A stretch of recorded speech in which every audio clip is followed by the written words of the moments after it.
বন্ধুরা, রমাপুর চ্যানেল থেকেই বলছি। আমি এক নতুন রেসিপি নিয়ে এলাম, পটলের দোরমা। পটলটাকে ভালো করে ছাড়িয়ে নিলাম, ছাড়িয়ে ধুয়ে নিলাম, নিয়ে পেছনগুলোকে কেটে ফেলে দিয়ে একদিকে ছোটো একদিকে বড়ো করবেন করে কাটিয়ে চামচের পেছনটা দিয়ে এরকম করে ছাড়িয়ে নেবেন।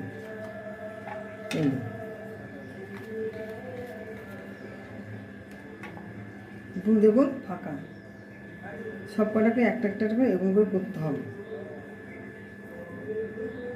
আস্তে আস্তে করতে হবে, ফেটে যাবে। আস্তে আস্তে।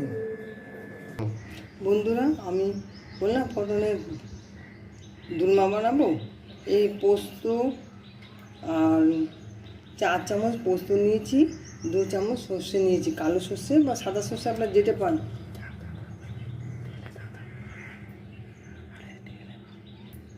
আমি কালো সর্ষে নিয়েছি, দেখুন।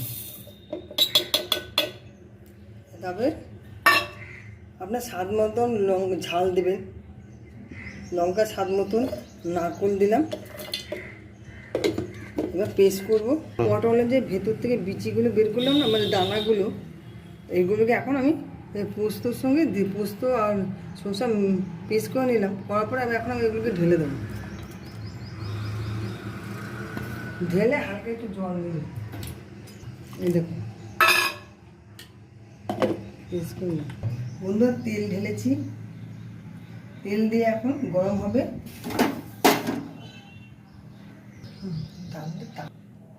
তেলটা চারদিকে নাড়িয়ে দিলাম, গরম হয়ে গেছে। কালো জিরার হাতে একটু তুলে দিলাম,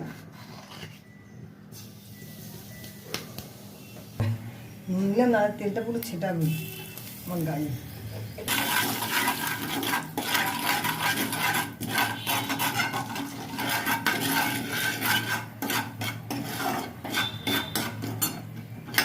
ভাজা ভাজা হোক।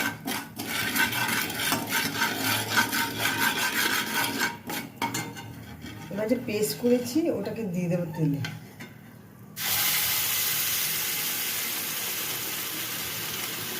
আর জল ফল কিছু দেবো না, জল কিচ্ছু দেবো না। দিয়ে দিলাম একটু হলুদ, দিয়ে দিলাম।